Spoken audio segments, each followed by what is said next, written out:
আগামী 20 জানুয়ারি থেকে ভোটার তালিকা হালনাগাদের কাজ শুরু করবে নির্বাচন কমিশন। এর অংশ হিসেবে বাড়ি বাড়ি গিয়ে তথ্য নেওয়া হবে, যা গত 2 বছর হয়নি। একথা জানিয়েছে কমিশনের অতিরিক্ত সচিব AKM আলী নেওয়াজ।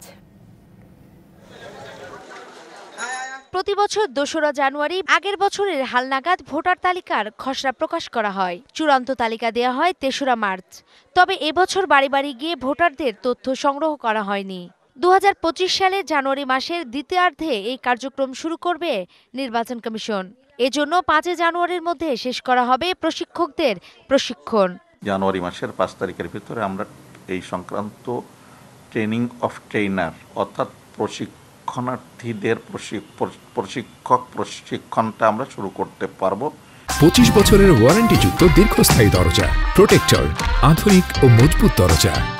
এবং আমাদের এই কাজটা যখন আমরা বাড়ি বাড়িতে হালনাগাদ করব তার আগে শেষ হবে। শুধু 2025 সালের তথ্য নয়, 2026 সালের 1 জানুয়ারি যাদের বয়স 18 হবে তাদের তথ্য সংগ্রহ করবে ইসি।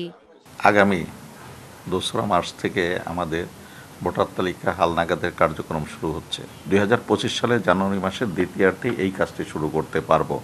আমরা ইতিমধ্যেই আমাদের প্রস্তুতি সম্পন্ন করেছি। বাড়ি বাড়ি গিয়ে তথ্য সংগ্রহের পাশাপাশি ভোটার হওয়ার উপযুক্ত কোনো ব্যক্তি নিজ উদ্যোগে ইসির কার্যালয়ে গিয়েও ভোটার হওয়ার আবেদন করতে পারবেন। সর্বশেষ হালনাগাদ অনুযায়ী দেশে ভোটার আছেন 12,18 লাখের বেশি। নূপুর মাহমুদ, ডিবিসি নিউজ, ঢাকা।